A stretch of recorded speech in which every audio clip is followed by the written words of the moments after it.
Good afternoon, everyone. I think this is the part where it is so challenging because this will be the last talk, and perhaps many of us here are already wanting to leave the place to wrap up with the conference. But to quote biblically, I think this is the most important talk. Uh, During the wedding at Cana, the best wine was served at the last part. And practically speaking, we will not end our conference without finishing this talk. So I think you have to bear with me as we go through the presentation about taking the challenge to follow the system and innovate from within. So are you ready? I think the energy is still high, but I would like to check it if we still have that energy. I would like to propose an SRG PDO ecosystem clap. Okay, and how is that? It's like this. 3 claps. 1, 2, 3, and we stomp our feet 3 times. 1, 2, 3. And we all say, all we do for love. Okay? So, are we ready to do the SRG PDO ecosystem clap? Let's do it. Go! 1, 2, 3. All we do for love. Then Michelle, a good friend of mine, for the last 3 days, she has been doing the signage, whether it's 10 minutes, 5 minutes, and time's up. So, I got the last slide, time's up, so that he has no reason to stop me. And I will be the one raising this if I finish the talk. Okay, are you ready? So let's do this. I was given this topic, taking the challenge to follow the system and innovate from within. The very goal of this talk is to give us the importance of a system, not just about reaching our goals or the visions right away, but the process itself. And so, while we do philanthropy, we have to see the importance of following the system. Now, I would like to flash, and here you can see what it's the alphabet, okay? The letters. And how about this? The number chart. When was the last time that you studied about that? During your elementary years. A, B, C, D, 1, 2, 3, 4. For the past 3 days, we have been talking about philanthropy, corporate social responsibility, innovations, and so on and so forth. Then what the heck are we talking about ABC and 1, 2, 3? ABCs and 1, 2, 3s might not seem to be important to us right now. Why? Because we have already very complex thinking. We don't give importance to this already because we know how to read, we know how to count, we know how to add, and so on and so forth. But if we want to go back to the importance of achieving something, we have to go back to the basics. And these ABCs and 1, 2, 3s, they are our systems. And in philanthropy, if we want to make it work, we have to follow a system. And so, what is the definition of a system? For Webster Dictionary, a system is an interconnected set of elements that is coherently organized in a way that achieves something, a function, or a purpose. So elements that are interconnected. Actually, if we translate what a system is, it's about relationships. What are the relationships of important elements that go together so that we can achieve something that is functioning, something that is purposeful? That's a system. For example, our cell phone, it has its own system. Our body, it has its own system. Everything has a system, whether it's natural or it's man-made. And so, when we talk about system, let's talk about charity as well. For sure, we are coming from our own experience of helping people. We have been serving the sick, the poor, the marginalized, the children with disabilities. And that we call charity. But if we want to make a greater impact on these charitable acts, then we have to put a system. And when we put a system into that charity, we achieve philanthropy. But the question now is philanthropy, looking at the point of the different organizations, just a matter of our love for humanity? If I care, if I share, if I devote my time, would that mean I'm already a philanthropist? Perhaps. But if we want to be philanthropists, we have to look at the bigger picture of creating a bigger impact. And how do we do that? By asking, what is our philanthropic development system? What do we follow? Because for sure, voluntary acts, they are very easy. I could go anywhere, find a poor person, I could give water, bread, and that's very easy. But what's next after that? If we want to make the impact bigger, then we have to create a philanthropic development system. I would like to share the experience of us chameleons before we ventured into this philanthropic thing. So I'm coming from the ministers of the infirm, a group of brothers and priests who are taking care and serving the sick. So before philanthropic venture, this is what we are. So we relied much on traditional fundraising. And what do I mean by that? Solicitation, raffle, dinner for a cost. At times we call it dinner with a cost because you have to pay. Okay, I don't know if, how much do you ask for that, the dinner. But these are traditional ways of fundraising. Another thing is that our way of fundraising is so individualized. Meaning, donors are directly associated with individual religious. Without that religious, there's no donation. So if the donor likes Father so-and-so, I will give it to you. But Father so-and-so is not around, I will not give any donation. For the religious and priests, nuns, true or true? True. Oh, true. Another thing is that lack of healthy donor-donor relations. Many donors became inactive because of the lack of communication and updating on our part.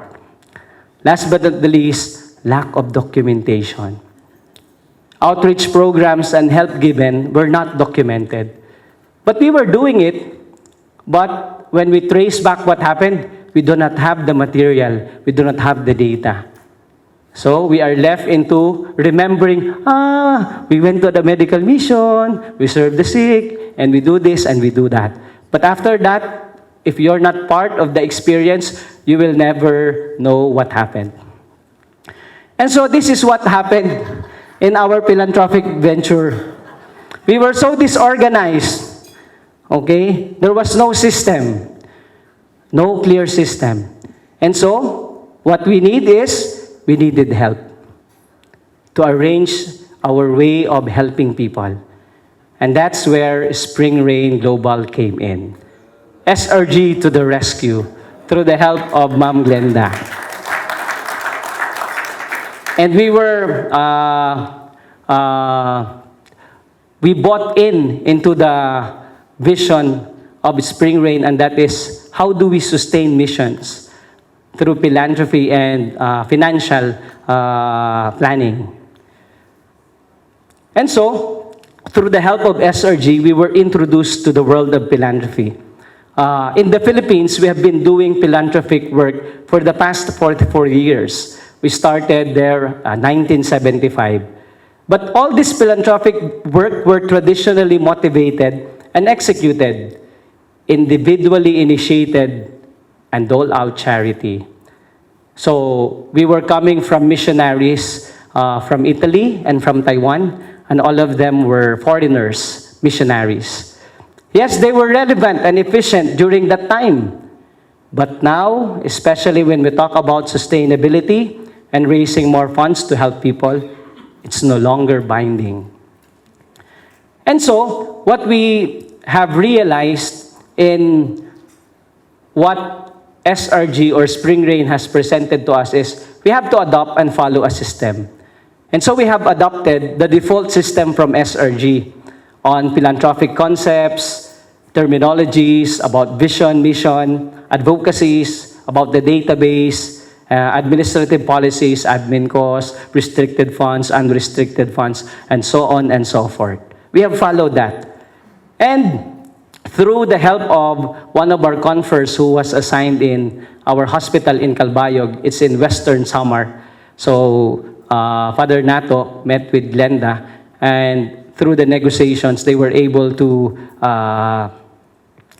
come up with the PDO in our hospital in Calbayog. And last February 2017, the PDO office was launched. And after the launching, several consultation and guidance happened. And there were even seminars and trainings that happened outside. I think that was the first philanthropic conference in Singapore. And the staff that were given the opportunity, they were very happy because it's Singapore, okay? But after that, what happened is that due to the limitations of the institution, lack of the direction of the PDO, there was no specific PDO staff for that office, meaning the staff were just multitasking. And so the PDO project didn't have much impact. Eventually, it was closed. But the goal of SRG to sustain the missions was kept intact to us chameleons, that our confer raised that to the provincial level, this time central. If it didn't work in the specific institution, why not bring it to the council or to the main congregation? And so when that happened, negotiations and agreements, consultations happened. And that became the reason of the birth and existence of the Chameleon Philanthropic and Health Development Office. Okay. Tapos na po. Then after that, during the launching, it happened February 6, 2018. We were blessed because our Superior General came over to be part of the launching and the blessing. I would like to ask everyone, this is coming from the whole order, I just received a message. If you could help us pray for the soul of our General Superior who just passed away this day because he is suffering from cancer. So if you could include him in your prayers, we much appreciate it. Then, after the launching, we were so high that we were so happy.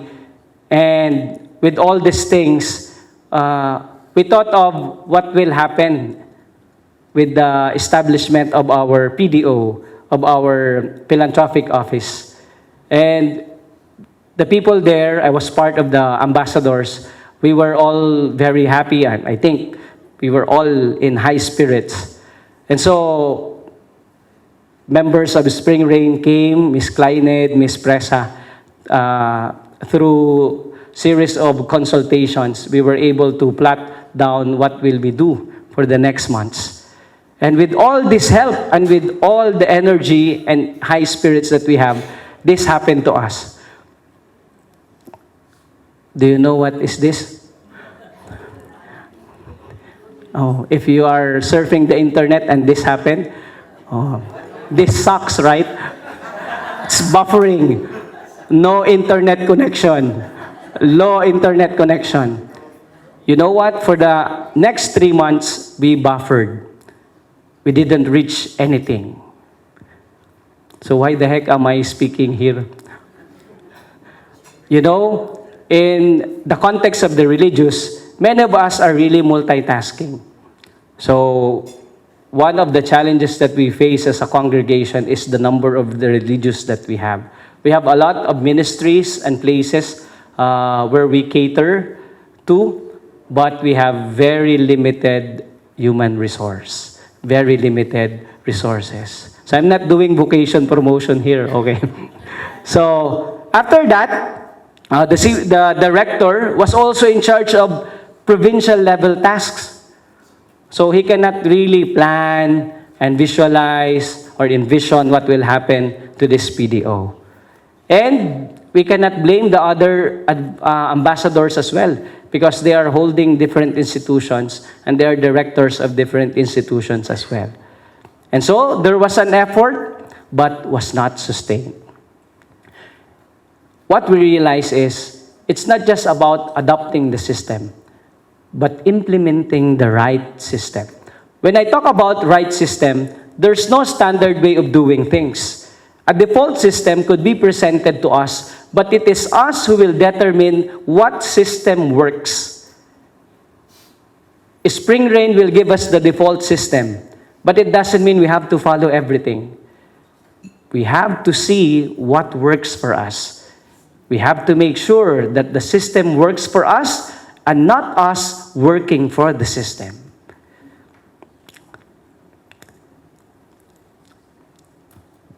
Now, what are the elements of this system can we see so that our PDO can move on? I will be now talking about our own experience in the Chameleon Philanthropic and Health Development Office. The first element is efficient leadership. Can I ask all the PDO directors to please stand? Are there still PDO directors here? I think they're already long gone. Ayan. Can we give a round of applause to our PDO directors? Ayan. Thank you. Efficient leadership. You know what? When we failed for the next 3 months after establishing our PDO office, it was because of, not because of inefficient leadership, okay, but because of the leadership that was unfocused. We are not saying that the religious was inefficient because he can only hold much, not everything. And so when we talk about efficient leadership, we have to make sure that we own the position. Meaning, I accept that I am a PDO director. Some others, when I ask them, what is your assignment right now? Many religious would tell, I am the chaplain of this hospital. They are convinced that they are so. But some others, when we were beginning in the philanthropic venture, I was still very new.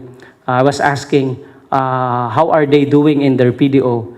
And they said, nothing is happening, Father. I'm too busy. I have a lot of work.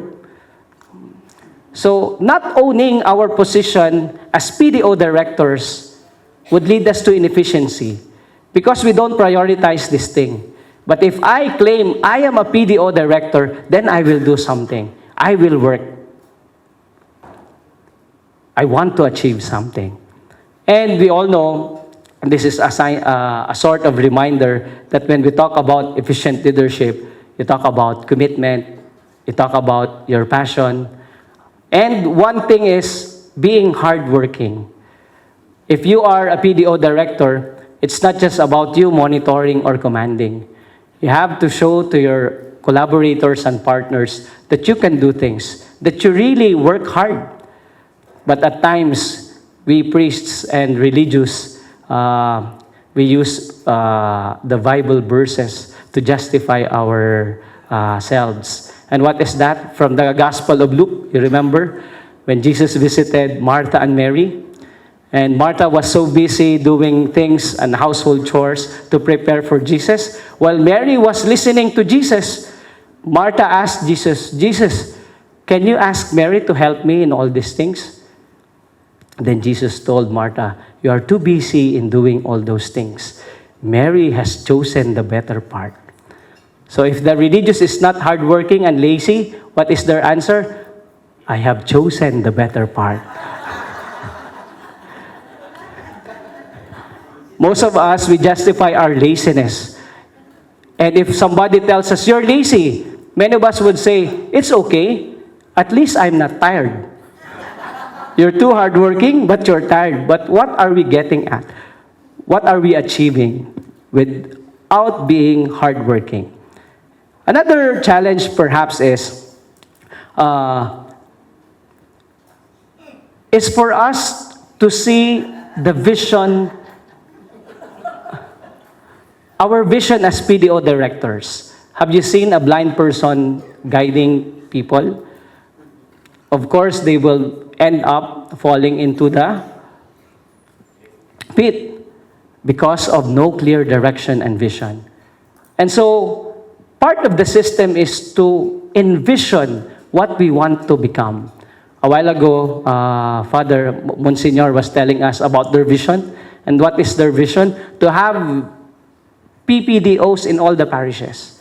That's a vision, meaning you want to work hard for that. And that's part of your system. And so, be the kind of leader that you would follow. Because there are so many leaders right now. And the leaders that we have, they could be exemplary and they could be unexemplary. What kind of leader do we want to be? What kind of leader do we want to follow? Second element of the right system, hire the right staff.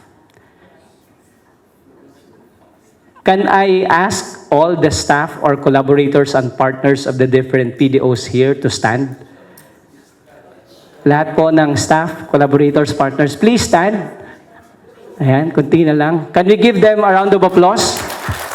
Yeah.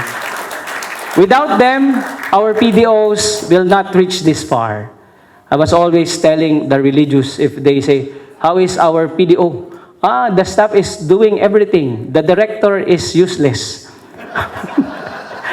And it is literally useless. So when we were in the airport, I was ashamed that she might be pushing my wheelchair because I cannot walk.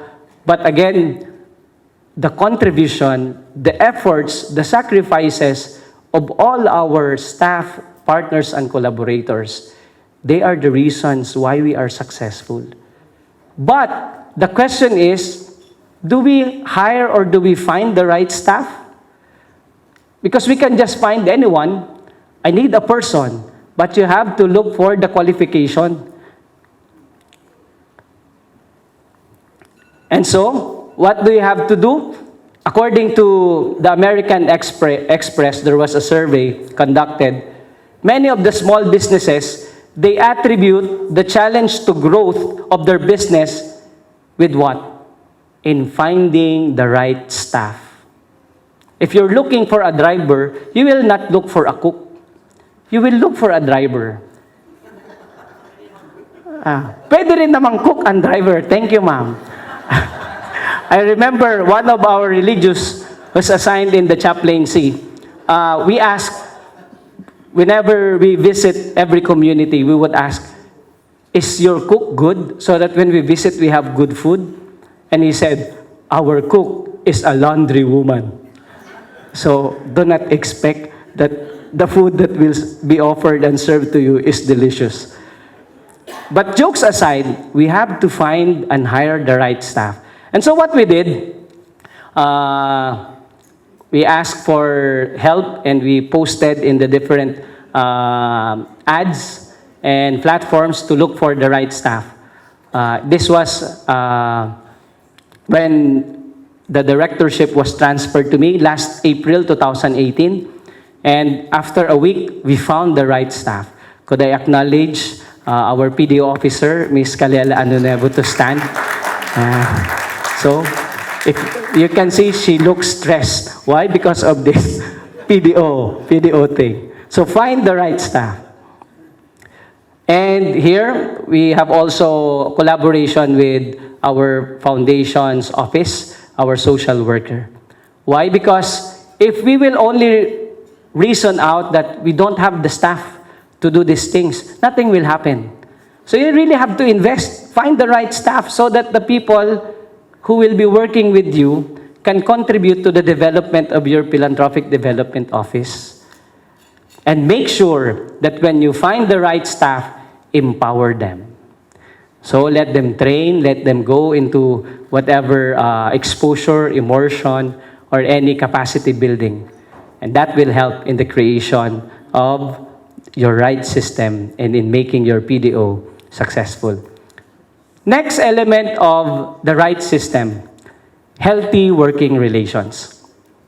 So we do not just work with one another. We do not just ask for the output or the deliverables. This is your job description, do this. Give this to me, report this. But how do we relate with our staff?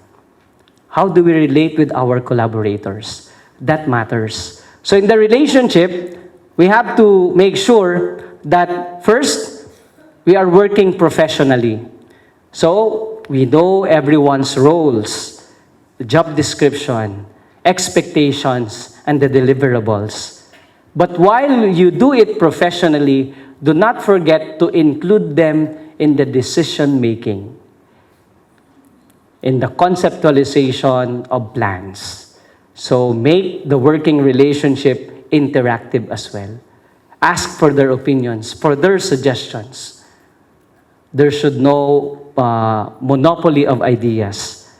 It should be always interactive. Another one is do it with accountability. The success of one is the success of all. Most of the times, if we are successful, I'm very good, see? I know, right? But if the project fails, it's because of you. You didn't do your own work.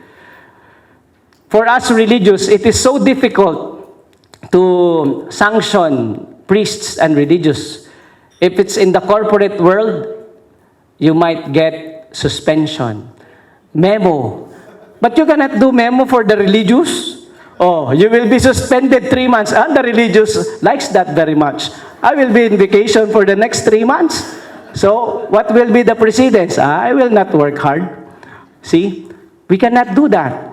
But we have to make sure that in what we do, we are made accountable. We also do the working relation with appreciating whatever help is given to us by the players or the contributors in the philanthropic ecosystem or the development office. Can you raise your right hands? Raise our right hands. And tap the shoulder of the person beside you and tell him, thank you. Thank you. Okay? Kindly raise your left hands. Yes. Tap the person beside you and say, thank you, you're still here.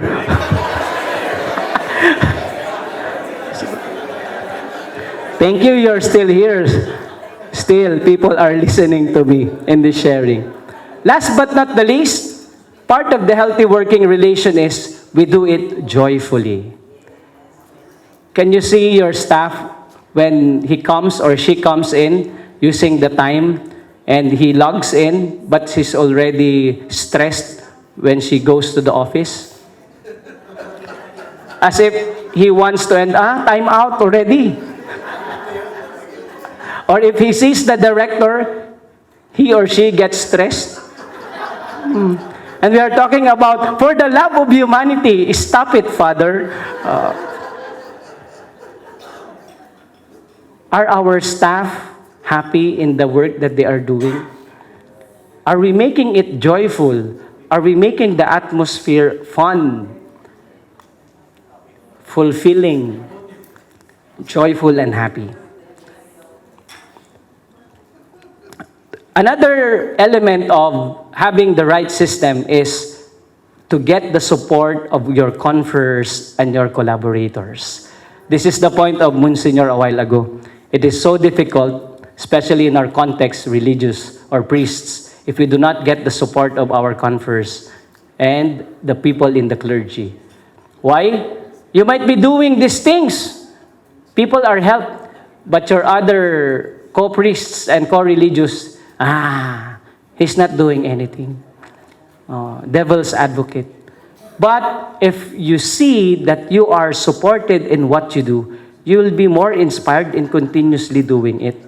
Because you are not working alone. You're working with the whole community, with the whole congregation, with the whole diocese, with the whole institution. And so, we have to seek the support of our conferers and collaborators. We have to seek the support of our collaborators, our conferers, not only in the ministry matters. We are all priests, then we get support in the sacraments, in our ministry, in our assignment. That's very natural. We also have to get support from one another in light moments. What I'm showing you is the experience of the philanthropic office. When how did we do it that other chameleons support this cause, support this philanthropic venture? You know, one of the typical scenario for us chameleons, it is so difficult to gather the religious because we are assigned in different areas, Luzon, Visayas, Mindanao, in the Philippines. But when we were given the opportunity to join the Missions Cup, the basketball tournament, I know that these people, they are passionate about basketball, even though basketball doesn't love them. And so, in fun, we gather, we support one another. And what happened was that, again, I was sharing with you last night, we didn't become the champion. No way. But we enjoyed. And we were able to help the cause for our advocacy. Another thing, in getting the support of our conference, let your success be the success of all. So this one, this picture was taken during the opening of the Missions Cup, where we were awarded as the Rookie PDO. Okay? At least, the basketball tournament has not started yet, and we have the Rookie Award already for the PDO. And so, make them feel that the success of one is the success of all. It's our success, not just the success of the religious in charge. Another thing, how do we get support from our conference and collaborators? Use the we mentality rather than the me. I'm very particular if I utter the words of our philanthropic office. My line is always like this. If they will ask, oh, what's happening in your ministry? I will always tell them, our philanthropic office. Our philanthropic office. Not my philanthropic office. Because if it's your office, if it's your staff, then do it on your own. That's yours. But if we say, our philanthropic office, then, I'm included. Okay. I want to be part of that. The language matters as well. That's part of the psychology of making people buy and supporting you and making them be part of what you want them to do and what you want to do. And so, the we mentality promotes a shared ownership and co-responsibility. Another element that would add up to the right system is to set policies and procedures. Policies and procedures that are owned by everyone, not forced and dictated. So they must be a collaborative output wherein everyone in the team, organization has contributed and shared in the process of making and creating them. Hence, when there is ownership, the implementation of these guidelines and procedures are easier. Why? Because they know where all these things came from. And they were part of the making and the creation of these policies and guidelines. An example of that is this. We have administrative policies. So in our office, we have like a set of administrative policies already. What we did is to make it suitable for our philanthropic office. There's a default guideline of the administrative policies, but depending on the principles or the bylaws of your congregation or institution, you can tweak some so that it will fit your organization. So it becomes a collaborative output. Another point is to strategize and to plan. So when you talk about strategy and planning, you talk about setting clear goals and concrete steps of achieving them. But this is just one part, strategizing and planning. The purpose of strategic planning is to ensure that plans are efficiently realized and successfully achieved. At times when we conduct strategic planning, in my own experience, there are companies who would request for 5 or 7 days strategic planning. For the next 3 months or 6 months, they have been performing well. But after those months, the planning, it's there in their shelves. Okay? Nobody checks it anymore. They forget about the implementation and the praxis of what they have strategized and what they have planned. What are our strategies and plans for our PDOs? Are we looking directly to what we can do right away to the poor, to the sick? We might be going back to the old terms of charity rather than philanthropy. So if we want the way we help, we put strategies on it. We plan, and after strategizing and planning, we implement.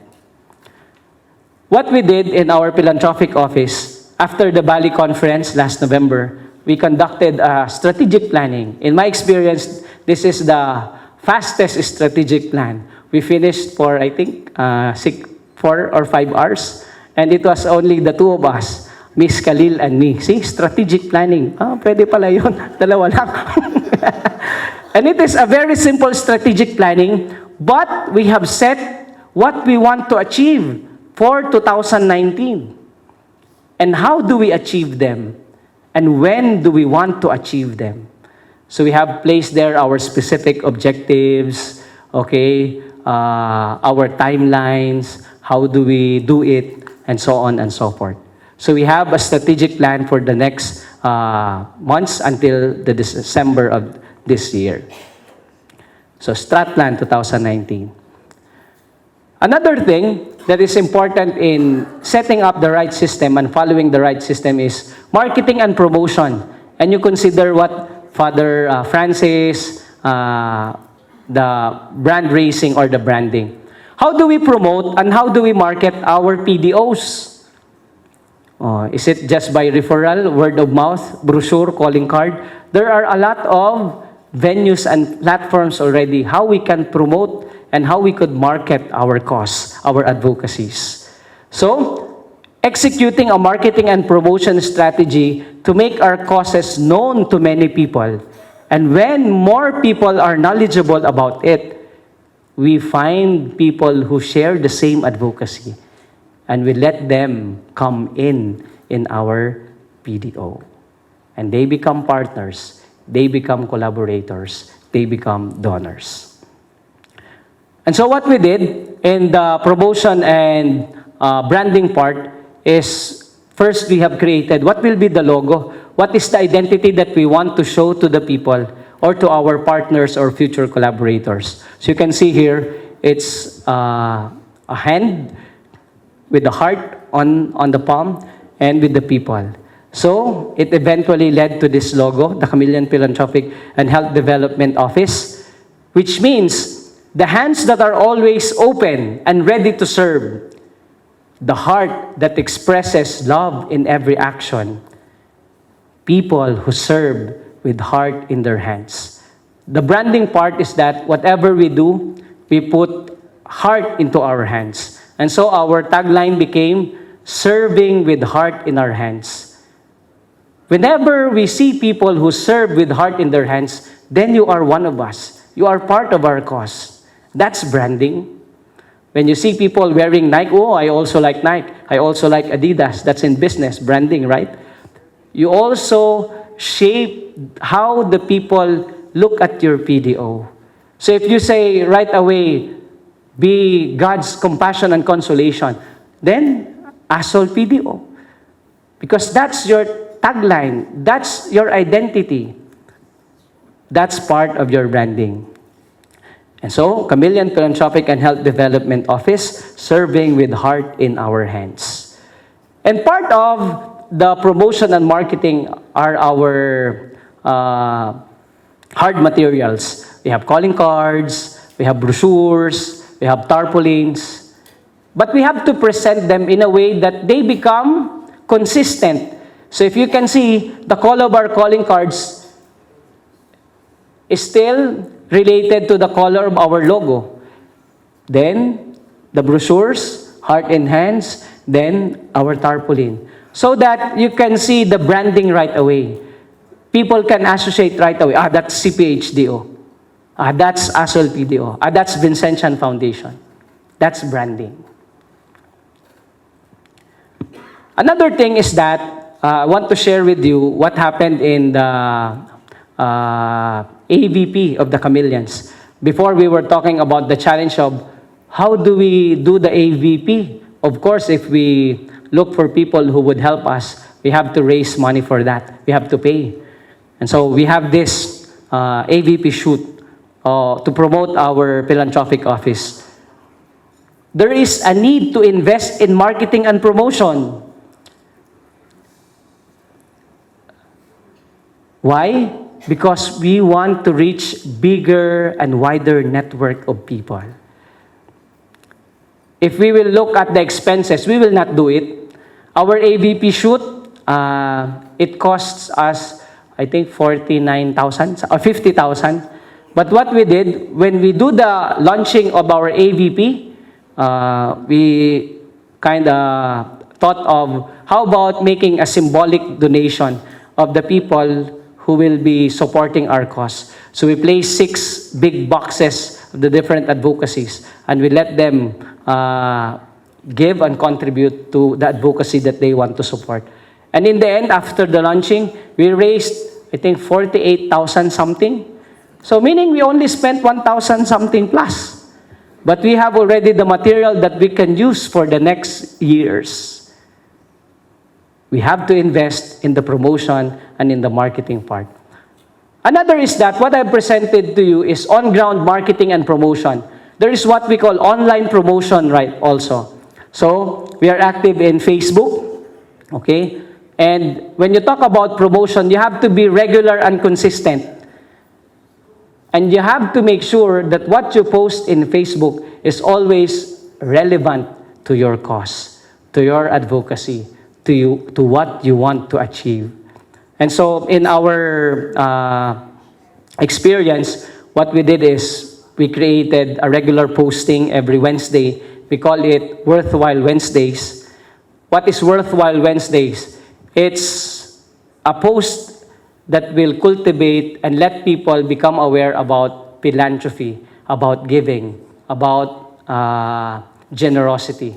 So we post quotations about giving, generosity, and philanthropy. And every month, we have this Let's Pray posting. We post prayers that are relevant to what is happening. For example, during the time of the election, we place a prayer for election. During the time of the typhoon, we have that, and so on and so forth. The thing here is that we can also invest in promoting to Facebook. Vincent has been talking to us that a lot of the people right now, the world is in the palm of their hands. They don't go anymore to the desktops. They use their mobile phones wherever they go. We have what we call Facebook ads.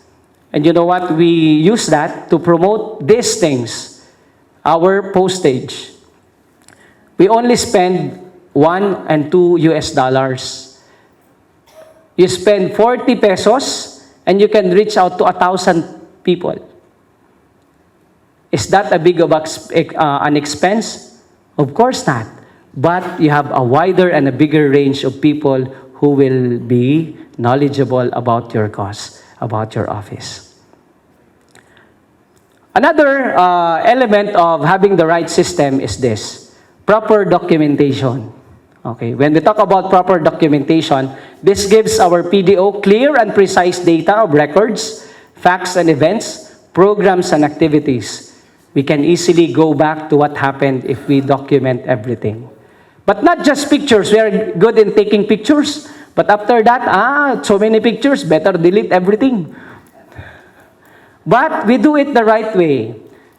We make a format so that when donors come, they could check, this is already a done program. And when the donors check, that becomes your edge to be what?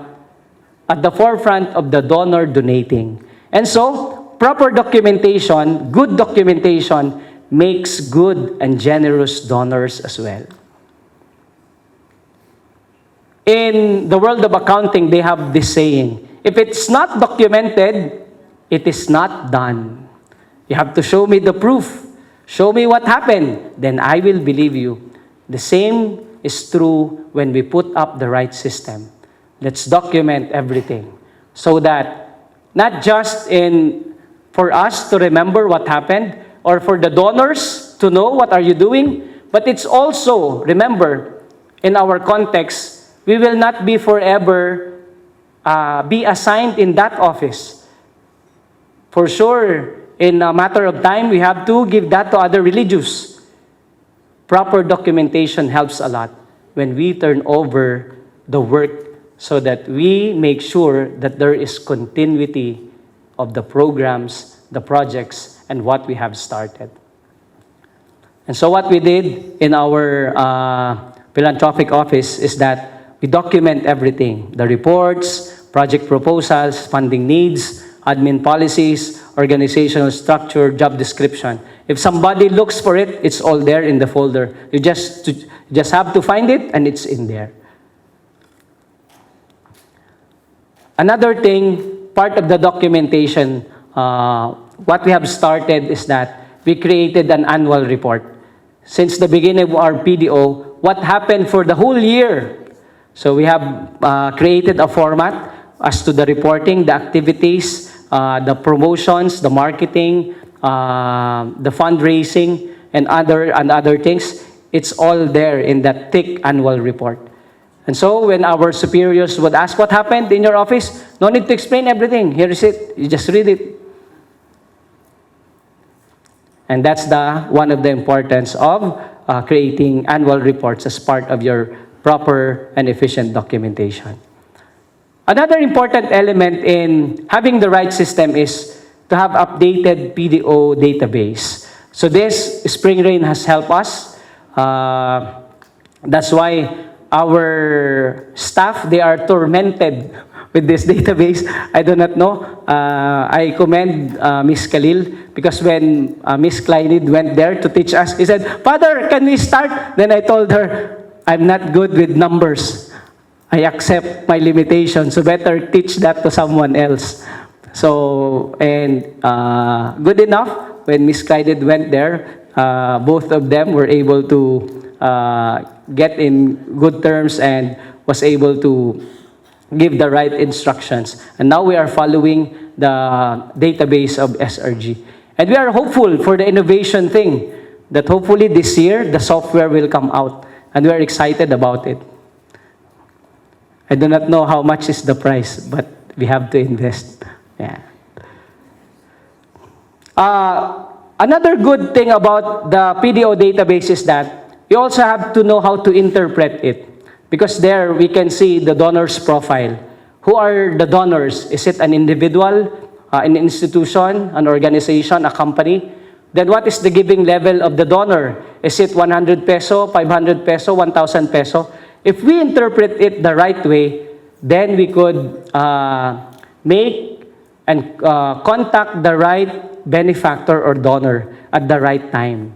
For example, the donor donates 1 million. You don't ask for monthly and regular donation of 1 million.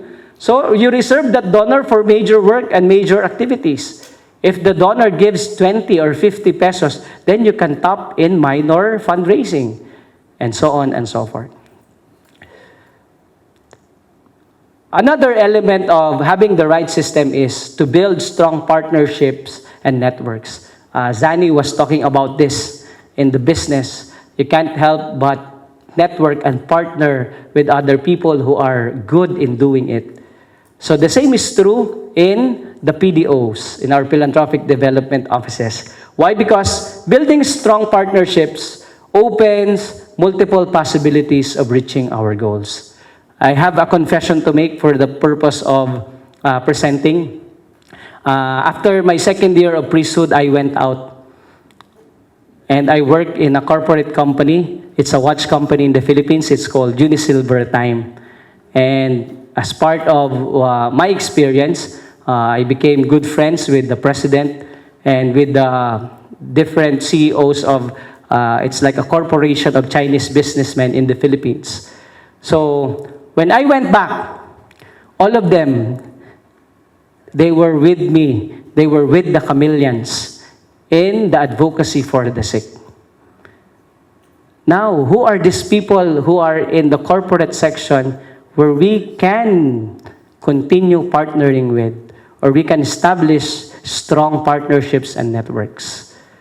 Then that's a challenge and innovation that we have to face as part of what we have been building here for the next 3 days, for the past 3 days rather.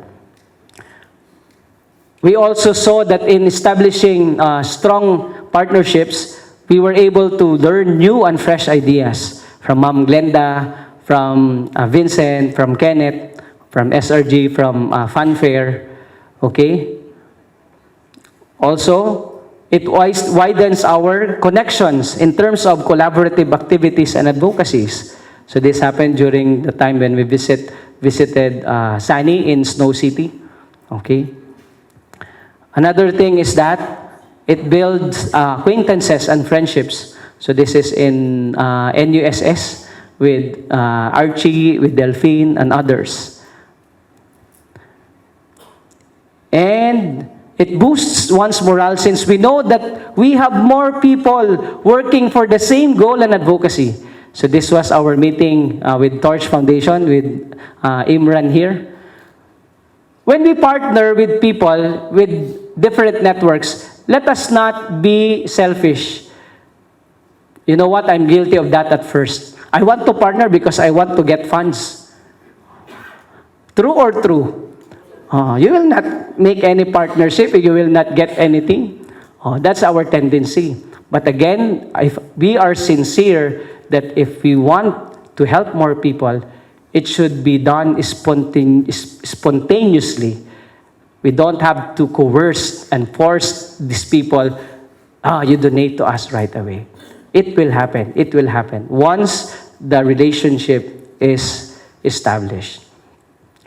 And these are just some collaborators and partners in the corporate section that we have in the Philippines, and church organizations as well. So Unilab, Del Monte, Greenwich, Home Builders, and so on and so forth.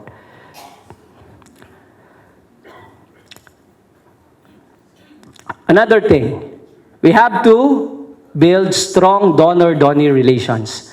So let us think of that as part of our right system.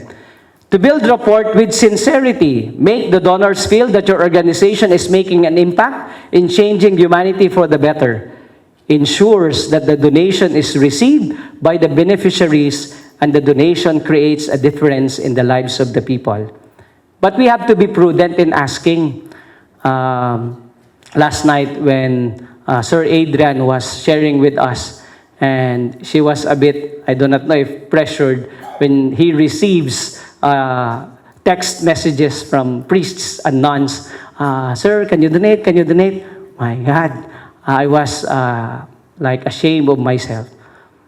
Why? Because on the part of us raising funds, we have to consider the donors as well. Because if we don't consider their situation, we might end up doing this. Not asking for donation, but we are robbing the donors already. Oh, give us your money na.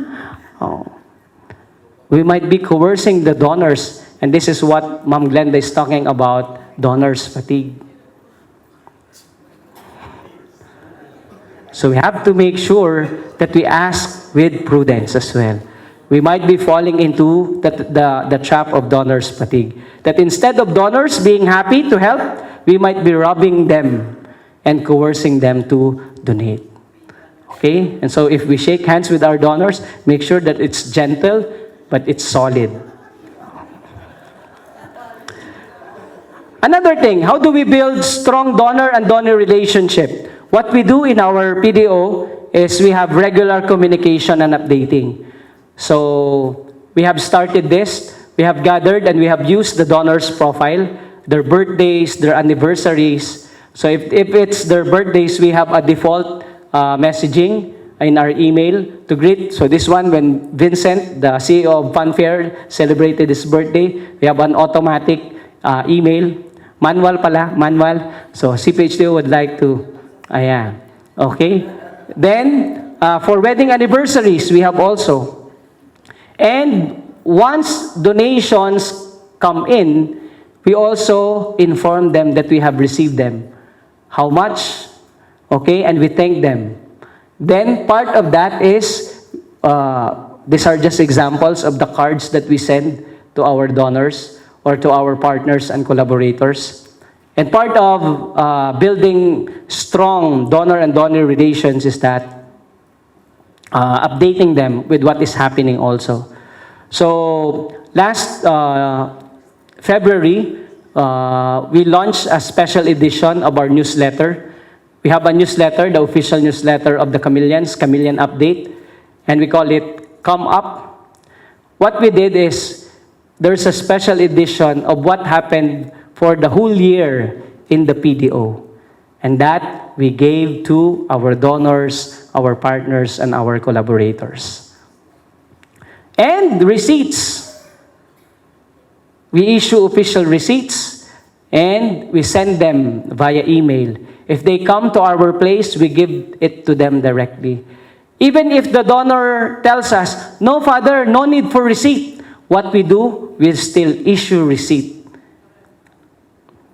Why? For transparency, for right accounting purposes, that we make sure that what they have donated, we will make use for the advocacies that they have chosen to support.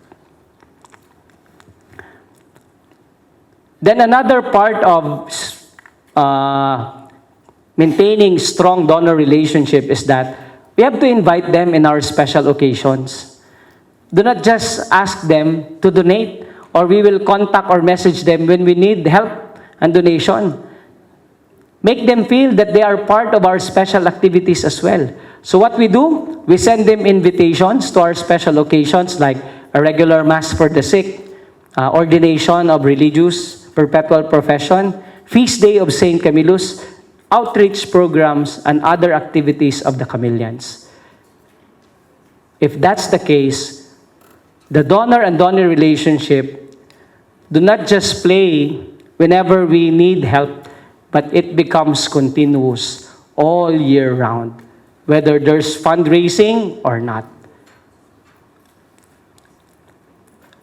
Another way of promoting strong donor and donor relationship is, appreciating the support and the generosity of our donors. A simple token will do. What we did is, part of the branding is the plaque of appreciation or the certificate of appreciation that we give them. We make sure that it's something special. At times, we give certificate of appreciation. But after that one, it's very thin. I can crumple right away. I can put in my pocket. I do not appreciate it. But if somebody helps us, and that certificate of appreciation is something that is special, he can place that in his or her room or somewhere in his office. That makes him realize and remember that I am part of the advocacy of the Chameleons. And I am proud of it. What is the challenge now? What I'm telling you is our experience as a PDO. I'm not telling you that this is the only right way. For sure, there are other ways that you do that is also part of the right system. But having the right system should open us to the possibility that it could be deconstructed in time. Meaning, it could change. What we have now in the future will be obsolete already. And so the challenge is to look for change ahead. What will be the changes that could be implemented or be considered in the growth of our PDOs? Now, the thing is, everybody wants to change the world. But the problem with us, nobody wants to change. Oh, okay, let's change the world. But if it's already a radical call for us to change, nobody wants to start it. I agree with what the professor from St. Joseph talked to us this morning, that it's all in the mind. If we want to change something, we have to change our paradigm shift. I would like to ask this, especially to the Filipinos. If I say Filipino time, what is it for you? Filipino time is? Late, tardy. But let me tell you this experience. When I was in my fourth year of theology, I was assigned as an associate chaplain in Philippine Heart Center. And there was a time when the religious, all the priests, were having their annual retreat. I was the only one left in the hospital, associate chaplain, not yet ordained. And so, I stayed there in the chaplaincy quarters and in the office. And for the next week, I really experienced a mixture of realizations, guilt, lessons. What happened? When I was staying there was a call for like a blessing and prayer. And the relatives of the patient, it was a child, 7 years old, he asked for a chaplain to come and pray over his child. And I told the nurse on duty, I will be there 10 in the morning. And say, okay. The parent also agreed. But I was not mindful of the time. So I arrived in the hospital 10:30 already, 10:30. And when I went to the room, it was empty. And I asked the nurse on duty, where is the patient? Oh, brother, you do not know? The patient expired already. And when I went to the room where the patient is, the parents are there. I was wearing my habit. I was so ashamed of myself that because of the lost time, because of me not being true to what I said, I was able to miss that important experience. Maybe a short prayer could have touched the life of that child. And you know what? From that time on, I told myself, I will never be late again. Now I will be asking you, what is Filipino time for you? On time na. Late, right? But for me, if I will be asked, Filipino time is being on time. Being ahead of time. How is that possible? All in the mind. There's a saying, if it doesn't challenge you, it doesn't change you. That challenging experience changed me. Now, how are we open to the innovations that we want to create in our PDOs? That also challenges us on the way we think, on our paradigm, on our convictions. And so, shift happens. You are the key to that change. We are the key to that change. This is the last part, so kindly bear with me. 10 minutes, please. I have the times up, so you cannot do anything. Sorry, Michelle. Just kidding. So the last part is innovate from within. Change should happen from within. If change is something coerced, then there is no true change, but only compliance. Innovating from within means a deliberate and willful changing for the better to achieve greater success. Now the question is, how do we innovate from within? What we do in our office is this. First, we have progress review and evaluation. Remember our strategic planning? From January to March, after the first quarter, what we did, me and Ms. Khalil talk over what happened in the last quarter. Were we able to achieve our objectives? Where are we right now? Oh, we missed some, Father. So what will we do? Okay, let's strategize. We make it happen. Oh, we have achieved this. Then it's something that is successful. But the thing is, if we want innovation to happen, it's always but important to review what we are doing, to evaluate where we are. We call it in organizational development, progress review and evaluation. There's a metrics and format in doing that. In the world of organizational development, we call it SWOT analysis or SWOT. Before it's SWOT, strengths, weaknesses, opportunities, threats. But now they became more positive with the threat part. They call it SWOT, strengths, weaknesses, opportunities, and challenges. What are your strengths as a PDO? Then continue doing that. What are your weaknesses? Then overcome them. What are your opportunities? Grab them. What are the challenges? Consider them and be challenged so that you can move forward. So from time to time, there should be a regularity of checking on our PDOs. But that will happen if we have strategized and planned. But if we don't have any strategy and plan, what will we evaluate? What will we do as for the progress review? So these things are interconnected. That's why it's a system. Another part of innovating from within is this: continuous learning. Learning doesn't stop. The moment we stop learning, we stop growing, and we fail to reach our full potential. The problem is, many of us think we know a lot of things already. But you know what? In Filipino movies, that is very dangerous. When the actors would tell already, masyado ka nang maraming nalalaman. So, kailangan ka nang itumba. So, if you, I will translate for Imran. So, in Filipino movies, there's like actors who would say these lines, you already know a lot of things, so you need to be silenced. So, you have to die, you have to be killed. The thing is, if we look at ourselves very knowledgeable already, then there's no room for new knowledge. I know that already. The process of learning is this. We could be reminded of things, a refresher. Second, we learn new things. But the third part, we miss. And what is that? Unlearning.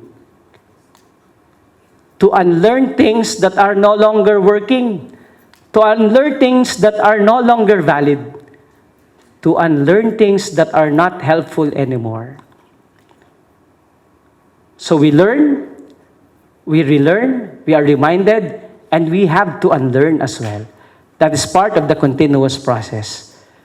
Why? Because if we would always tell, I know already, I know this and I know that, this would lead us to pride, self-righteousness, worst, complacency. When I entered the corporate world, I was a priest in a leave of absence. One of the managers handling a brand in the watch told the group, isn't he a priest? Okay, yes. And what is that guy doing here? What does he know? And in the conversations, in the meetings, I would always, hear her saying, I know, right? I know, right? I know, right? If you think there's nothing wrong with you, then there is something wrong with you. Why? Because you are no longer open to learning. And so the process of continuous learning leads us to the development of the system. This is a simple process of learning, very elementary. You learn, and what you learn, you plan. And what you have planned, you apply. And what you have applied, you assess and evaluate. And it goes on and on and on and on and off. Okay. We have to do that every time. We learn, we plan, we apply, we assess, we learn again, and so on and so forth. This is the innovation part for us. Last year, during the Bali conference, Dr. Rob John told us about the giving circle and the donor circle. So when we talk about what will be part of our strategic planning, we were thinking of creating a giving circle actually. But when we saw the limitations that we are not prepared into creating one, what we did instead is to create a donor circle, an initiative coming from the chameleons. And what we did in the donor circle is that we invited people who are already active, new and inactive members to be part of the advocacy for the sick. And we call it Heart in Hands Donor Circle. So let me just share with you, this is during the launching of the Heart Enhanced Donor Circle. And from March 22, we acknowledge March, April, May, and June. We have several new members. And this is the data that we have. Heart Enhanced Donor Circle, we call it HHDC. It was launched last March 22, 2019. It was inspired by the visit of the Heart Relic of St. Camillus in the Philippines last February until March 19 rather. So inspired by the visit of the Heart of St. Camillus. So we have now 78 members and counting. We started with 32 members during the launching. What is our goal? At least to add 10 new members every month. Right now, we have more than 3,000 average monthly pledges. And more than 10,000 pledges received already. And we have supported several advocacies. We have the power generator in Camillus Midhaven, our nursing home. We have our medical mission, pastoral formation of the donors themselves and our collaborators, and donor appreciation and cultivation. Another innovation that happened was that we just launched yesterday the PDO Missions Cup. But before we came here, we launched the Missions Cup. It was last July 20. But I was injured, I think, 2 days before the event. So good enough that I was injured before the event, because if I was injured during the event, what we have raised as donation, I might use for my treatment. So what happened? We launched our Chameleon basketball team for the SRG Missions Cup 2020. So we didn't wait for spring rain to launch because we already know 2020 there will be Missions Cup. We didn't know the details, but we launched anyways. What happened in this? In the launching of the Missions Cup campaign of the Chameleons, we decided to play for what advocacy? The care for the vulnerable. People living with HIV, children with disabilities, for the elderly, and for the sick indigents. And with this launching and friendly basketball game, we have raised 100,000 pesos. That is 2,000 US dollars. And that was used for the care of the elderly. Again, Imran told us, in philanthropy, you will not get rich. What you receive, you give right away. So what we receive, we give right away. We give to the nursing home for the completion of the power generator project. In our nursing home, at times during rainy season, there is power interruption. And many of our residents are in the high-skilled nursing, meaning they have oxygens attached. So we need the power generator so that there will be uninterrupted service as well. So once we have received the funds, we immediately release them. And it was for the benefit of our elderly residents in our nursing home. And during the event, we invited them to be part of the basketball-friendly game. They were the ones cheering. Of course, they have to cheer for the right team. They cheered for the donors, not the chameleons. So we are eyeing to establish more friendly basketball game for the care of the elderly.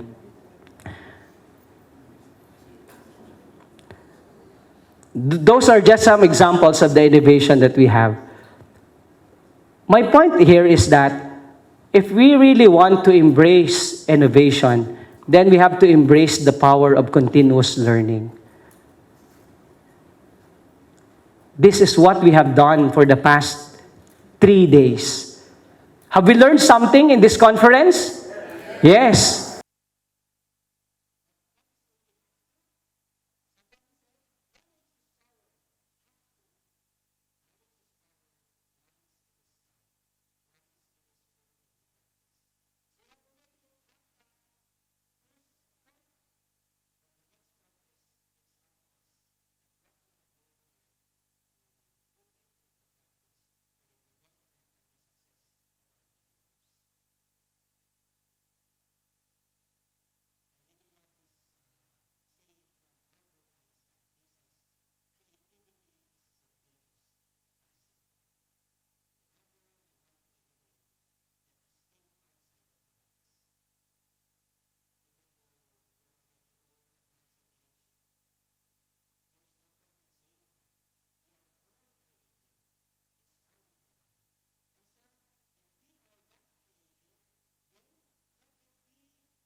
see friends shaking hands, singing, how do you do?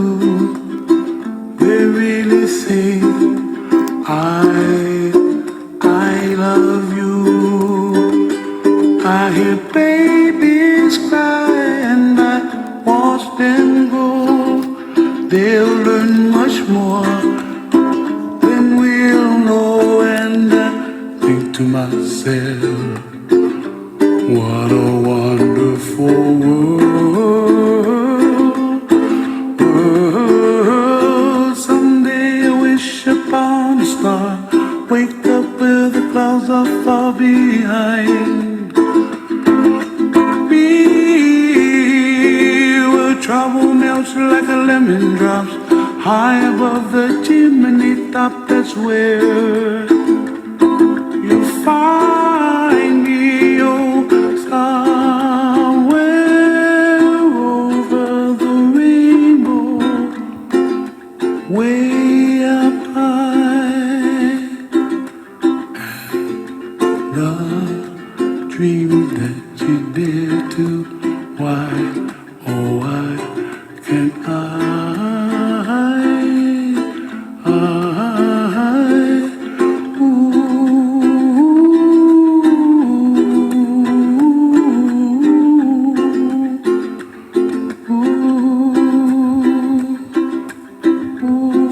So if we share goodness and we pay it forward, let us make sure that we continue doing it. Why? Because if we share goodness and the person whom we have shared that goodness receives it well, he too becomes a sharer of goodness. If only the world is like this, then we will be doing a lot for humanity, not just making the humanity a better place for us to live in, but also for the next generations to come. I would like to end my sharing with the powerful words from Saint Mother Teresa. And he says, I can do things you cannot, but you can do things I cannot. Together, we can do great things. For sure, our PDO can do things that your PDO cannot, but your PDO can do things that we cannot as well. But if we put them together, we can do great things. And what is the challenge? Let us learn from the best practices of each one's PDOs. This is no longer a matter of who will be the best PDO. No. This will be a fulfillment that whatever success your PDO achieves becomes the success of all PDOs that are in the ecosystem.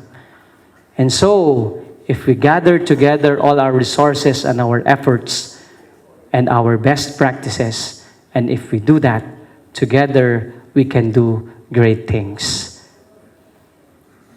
Can we have the last SRG PDO ecosystem clap? One more time. Ready? 1, 2, 3, go! All we do for love. Thank you very much, and God bless us all.